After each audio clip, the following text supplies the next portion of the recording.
मित्रों नमस्कार। पावन ज्योतिष प्रभात यूट्यूब चैनल पर आप सबका स्वागत है। आज के वीडियो का शीर्षक बहुत ही उपयोगी है और आप लोगों की इच्छाओं अपेक्षाओं का शीर्षक का नाम है कुंडली पढ़ना सीखिए, सफलता कदम चूमेगी। How to achieve success. जी हाँ मित्रों, एक उदाहरण कुंडली के माध्यम से आज के टॉपिक को समझाऊंगा। शीर्षक का नाम है कि कुंडली पढ़ना सीखिए, सफलता कदम चूमेगी। आपके जीवन में जो भी आशा अपेक्षा कामना है, कार्य है, जिसकी सफलता आप चाहते हो, प्रयास भी कर रहे हो, लेकिन लगता है कि सफलता कोसों दूर है, आप चलते जा रहे हो लेकिन सफलता नहीं मिल रही है, लेकिन वही सफलता आपका कदम चूमेगी। कदम चूमेगी, ये कहावत है कि कदम चूम लेती है खुद बढ़ के मंजिल, मुसाफिर अगर अपनी हिम्मत न हारे। तो वहाँ मैं यहाँ वो विषय नहीं बता रहा हूँ, मैं ऐसा उपाय, ऐसा तरीका बताऊंगा कि दौड़ के आएगी सफलता, आपका कदम चूमेगी, अर्थात आप जल्दी से जल्दी अपने मकसद में कामयाब हो।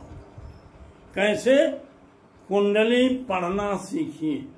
जो भी आपकी जन्म कुंडली है या प्रश्न कुंडली है, आप अगर सही से पढ़ना जान गए, सीख गए, और उस सीखने की आसान विधा भी मैं बताया करता हूँ। 550 वीडियो दिया है मैंने, बहुत तरीके विधि बताया हूँ, इसमें भी बता रहा हूँ कि यह तरीका अपना करके आप सफलता को विवश कर सकते हैं कि वो अपने आप आपके पास दौड़ के चली आए। एक उदाहरण कुंडली के द्वारा उसको समझाने का प्रयास करूंगा। निश्चित रूप से आप कामयाब होंगे समझने में, सीखने में और सफलता हासिल करने में। आगे बढ़ने से पहले आपसे अनुरोध है कि अगर मेरे चैनल को अब तक सब्सक्राइब नहीं किए हैं तो नीचे का सब्सक्राइब बटन पुश करके बेल आइकन दबा दीजिए, आल के बटन को क्लिक कर लीजिए। वीडियो पसंद आवे तो लाइक जरूर करिए और अधिकतम मित्रों को शेयर करिए, और वीडियो के अंत में एक प्यारा सा पॉजिटिव कमेंट दीजिए कि आप किस विषय पर वीडियो देखना और सीखना चाहते हो।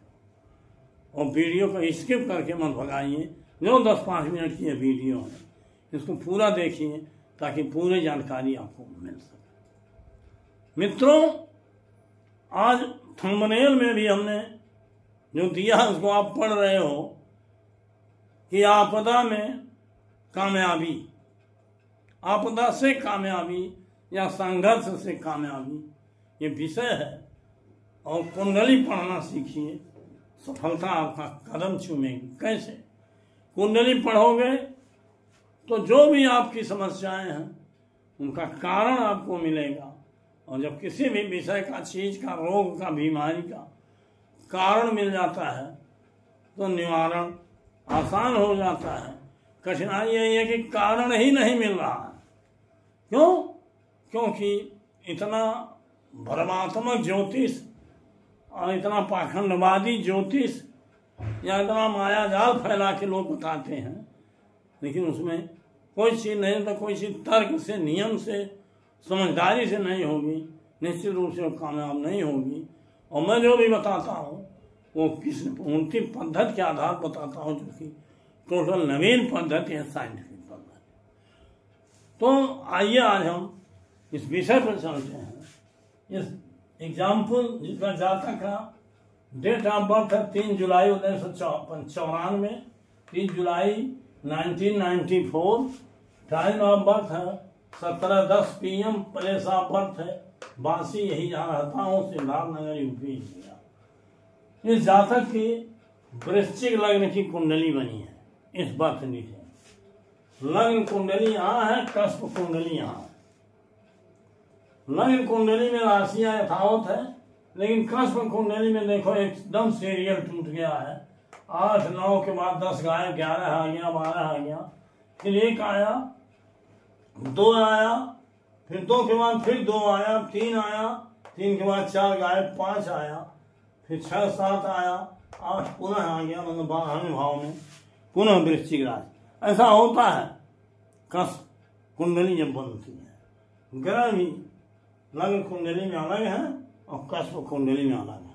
ग्रहों को समझने के लिए केपी प्लैनेट्स सिग्निफिकेटर हमने दिया है। दशा हमने बता दिया मंगल का, बहुत विस्तार में नहीं समझाऊंगा, नहीं तो आप कंफ्यूज होते हो। यहाँ केपी प्लैनेट्स सिग्निफिकेटर और आपका मंजिल क्या है, सफलता क्या है, आकांक्षा क्या है, अपेक्षा क्या, उस पर बात करूंगा।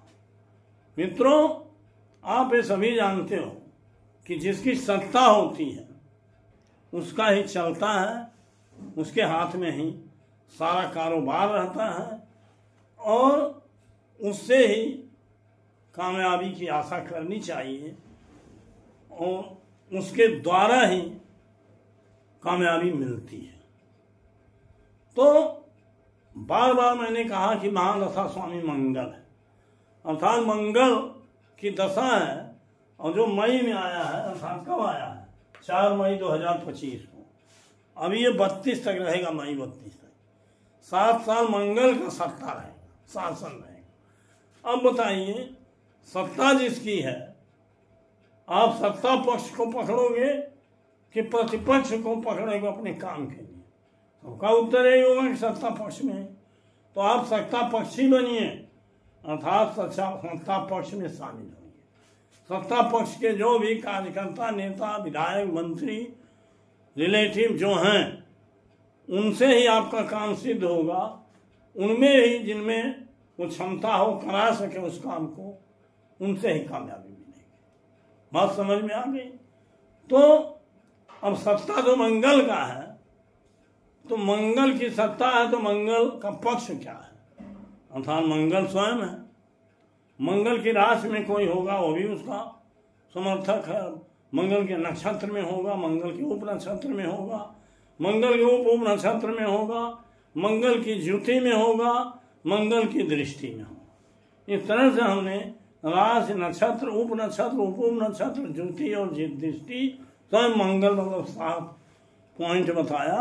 ये 7 तरीके के लोग सत्ता पक्षी होते हैं और बकिया प्रतिपक्षी होते हैं। उनके पास भी पावर, ताकत है, लेकिन हम वो चीज नहीं बता रहे हैं, मतलब महत्व बता रहे हैं सत्ता पक्ष का। तो मंगल से रिलेटेड या मंगल स्वयं जो ग्रह होंगे उनको छांटना पड़ेगा। अभी 7 साल मंगल की दशा। देखिए, मंगल की राशि में देख लो, यहाँ मंगल की राशि मेष है। यहाँ देखिए, मंगल की राशि में मेष में चंद्रमा और केतु, अर्थात चंद्रमा और केतु हुए मंगल से संबंधित। वृश्चिक में कोई नहीं। मंगल के नक्षत्र में आप देख लो, अब यहाँ आ गए 2 ग्रह, चंद्रमा और केतु, एक चंद्रमा और एक केतु, और मंगल के नक्षत्र में। यहाँ ऊपर आप जान लीजिए, ये ग्रह स्वयं है, ये नक्षत्र का कालम है, ये उप नक्षत्र का कालम है, और उप नक्षत्र के फिर नक्षत्र का, अर्थात ये कालम नक्षत्र और उप नक्षत्र का है। यहाँ आप देखिए, क्या कोई मंगल के नक्षत्र में है? मंगल के नक्षत्र में यहाँ कोई नहीं है। चंद्रमा मंगल की राशि में है, ठीक है, चंद्रमा को पकड़ लिया। अब मंगल स्वयं है, मंगल के नक्षत्र में देखिए बुध है, तो बुध को भी आप ले लिए मंगल का सत्ता पक्षी। और मंगल के चंद्रमा हो गया, मंगल हो गया, बुध हो गया, और बृहस्पति में भी कहीं नहीं है, शुक्र में भी मंगल कहीं नहीं है, शनि में भी मंगल नहीं है, राहु में भी मंगल नहीं है, केतु में भी मंगल नहीं है। अर्थात चंद्रमा, बुध, मंगल और केतु, यही 4 ही ग्रह सत्ता पक्षी हैं, सत्ता पक्ष से रिलेटेड हैं। अब इसमें से 4 में से आपकी सफलता की चाबी कहाँ है, इसको ही तो तलाशने की बात कर रहा हूं। मंगल में स्वयं देखिए, मंगल देखिए 6, 1, 5, 12 अर्थात 6 के द्वारा धन भी, 1, 5 के द्वारा स्वास्थ्य भी, 5 के द्वारा संतान भी, 12 के द्वारा इन्वेस्टमेंट, सूर्य के द्वारा नक्षत्र के द्वारा विवाह है, और विवाह है मंगल के द्वारा, और फिर अन्य चीजें धन व्यय यही सब चीजें हैं। मंगल में विवाह कराने की क्षमता है, संतान देने की क्षमता है, और थोड़ा धन भी देगा। अब अगर आपका कार्य मंगल से संबंधित है, मंगल की महादशा है, आपका विवाह नहीं हो रहा है, मान लीजिए इस जातक का विवाह नहीं हो रहा, तो मंगल निश्चित रूप से विवाह कराएगा, क्योंकि मंगल सूर्य के नक्षत्र में है, सूर्य में 7वां भाव है, और इसके उप नक्षत्र स्वामी में भी 7वां भाव है, अर्थात मंगल का रत्न पहनोगे तो विवाह हो जाएगा, अर्थात विवाह रूपी सफलता मंगल द्वारा मिलेगी। अब मान लीजिए आपको संतान चाहिए, तो 2, 5, 11 चाहिए, 2, 5, 11 चाहिए। देखिए मंगल में द्वितीय भाव पर दृष्टि है लग्न कुंडली में, तो मंगल स्वयं देखिए 5वां तो अय्या है, 7 अय्या है, द्वितीय को देख रहा है, अर्थात 2, 5 है मंगल में, तो मंगल में 2, 5 है, तो संतान का सुख भी मिल सकता है। मेनली संतान तो चंद्रमा से मिलने वाला, चंद्रमा की दशा तो खत्म हो गई, लेकिन चंद्रमा में 5 है, 8 है, 6 है, 11 है, चंद्रमा अच्छा था, लेकिन विवाह मान लीजिए नहीं हुआ, तो विवाह होगा तभी संतान होगा। चंद्रमा में धन की भी स्थिति अच्छी है, 6, 11, 6, 7, 11 सब कुछ है। अब बुध जो मंगल के नक्षत्र में है, बुध में देखो 7वां भाव ही है, लेकिन 6 और 5, 11 है, और इसमें भी देखो 5, 5, 6, 7, 12, 8 ये सब है, हल्का फुल्का धन भी है, मंगल के नक्षत्र में 6वां भाव भी है। तो इस तरह से आप केतु को देखो 5, 1, 12, सूर्य 7, 9, अब इन्हीं 4 ग्रहों में से आपको कोई ग्रह चुनना है जो आपका कार्य सिद्ध करा दे। मान लीजिए नौकरी चाहिए, तो नौकरी के लिए आप बुध को चुन सकते हो, क्योंकि नौकरी से 6वां भाव मेन होता है, बुध में 10वां भाव है, तो 10, 6 हो जाएगा, और बुध की दृष्टि दूसरे पर भी है। तो इस तरह से बुध मंगल के नक्षत्र में है, और बुध का रत्न पहन के आप 7वां भाव में विवाह भी विलम्ब हो रहा तो भी कर सकते हो। बुध का रत्न पहन के आपको संतान भी पैदा होगा, 1, 5 भी है, इस तरह से संतान भी होगा, स्वस्थ भी रहोगे। लेकिन यहाँ 8वां भाव भी है, मुझे दिखाई दे रहा है कि मंगल के नक्षत्र में बुध है, नक्षत्र खुद मंगल है जिसमें 6, 1, 5 है, भले 12 इन्वेस्टमेंट है, लेकिन 10वां भाव भी है। तो चंद्रमा में भी 8, 6, 7 है, 8 है, तो मुझे सबसे बढ़िया बुध दिखाई दे। बुध में अंदर के 8वां है, उसको नक्षत्र में भी 8वां है, थोड़ा संघर्ष, परेशानी, व्यय, इन्वेस्टमेंट होगा, लेकिन मंगल से रिलेटेड बुध का रत्न अगर आप पहनोगे तो आपको हेल्थ, वेल्थ, नौकरी और विवाह सब में सहयोग मिलेगा, और बल प्राप्त होगा, और आपदा में जैसे अवसर आप तलाशते हैं लोग, उसी तरह से आपदा से अवसर आप तलाश, आपदा में कामयाबी मिलेगी आपको, संघर्ष में, आपदा माने संघर्ष, 8वां भाव है, संघर्ष करते हुए आप कामयाब हो जाओगे।